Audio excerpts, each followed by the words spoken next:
আসসালামু আলাইকুম। চলে আসলাম ঢাকার কোলাহলের ভেতরেই এক টুকরো শান্ত প্রকৃতির মাঝে। উত্তরা কল্যাণ সমিতি ৪ নম্বর সেক্টর। ভেতরে পা বাড়াতেই চোখে পড়ে সবুজের সমারোহ, উঁচু উঁচু গাছের সারি যেন প্রকৃতির নীরব প্রহরী। আর মিষ্টি পাখির কলতান মনে হয় যেন তারা গেয়ে উঠেছে প্রকৃতির জয়গান। এই হচ্ছে উত্তরা কল্যাণ সমিতির ৪ নম্বর সেক্টর ফুটবল খেলার মাঠ।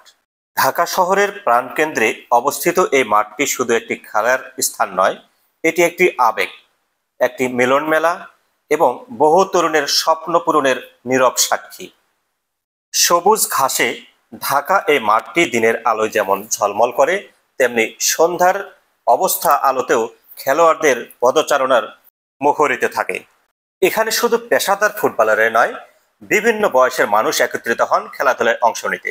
কেউ আসেন বন্ধুদের সাথে আড্ডা দিতে, কেউ বা আসেন শরীর চর্চা করতে। এই মাঠটি যেন সবার জন্য উন্মুক্ত একটি প্রাঙ্গণ। এই মাঠের রয়েছে এক সমৃদ্ধ ইতিহাস।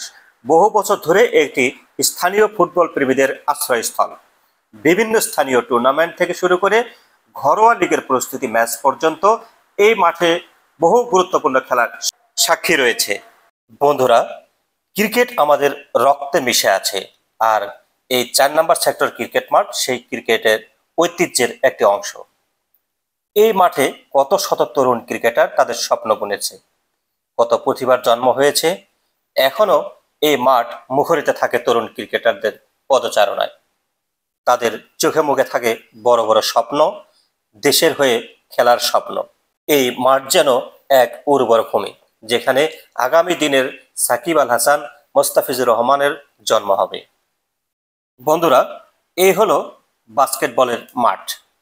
এই সুন্দর মাঠটি কেবল খেলার স্থান নয়, এটি একটি কমিউনিটির মিলনস্থল, যেখানে বিভিন্ন বয়সের মানুষ একত্রিত হয় খেলাধুলা করতে, একে অপরের সাথে বন্ধুত্ব স্থাপন করতে এবং সুস্থ জীবনযাপন করতে। বন্ধুরা দেখুন মাঠটি কতটা প্রাণবন্ত। মাঠের চারপাশে সবুজ গাছপালা এটিকে আরো মনোরম করে তুলেছে। এটি শুধু একটি খেলার মাঠ নয়, এটি যেন এক টুকরো সবুজ, যেখানে শ্বাস নেওয়া যায় স্বস্তিরে। বন্ধুরা, এ হচ্ছে লেক। এই লেকের পানিতে বাণিজ্যিকভাবে মাছ চাষ করা হচ্ছে। বিভিন্ন প্রজাতির মাছ যেমন রুই, কাতলা, মৃগেল, তেলাপিয়া ইত্যাদি। বন্ধুরা, এখানে আরো রয়েছে ছোট্ট সোনামণিদের জন্য।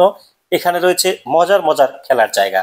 ছোট্ট সোনামণিরা এখানে আসলে নিজেরা অনেক আনন্দ উপভোগ করতে পারবেন। ছোট ছোট সোনামণিরা এখানে আসলে আনন্দে মেতে উঠবে এবং এই পার্ক যেন তাদের অবাধ খেলার জগৎ, যেখানে প্রতিটি মুহূর্ত নতুন স্বপ্নে ভরা। তাদের হাসি খুশি মুখ, দোলনায় দোল খাওয়া, স্লিপারে স্লাইড করা, সব মিলিয়ে এক আনন্দমুখর পরিবেশ সৃষ্টি। তো বন্ধুরা, আপনারাও সময় করে এই জায়গাটিতে ঘুরে আসতে পারেন। আজকের মতো এখানেই শেষ করছি। খুব শীঘ্রই আবার নতুন কোনো সুন্দর জায়গা নিয়ে আপনাদের সামনে হাজির হব। আমি মোহাম্মদ ফজলে ইলাহি মুসা। এ পর্যন্ত সবাই ভালো থাকবেন, সুস্থ থাকবেন। আল্লাহ হাফেজ।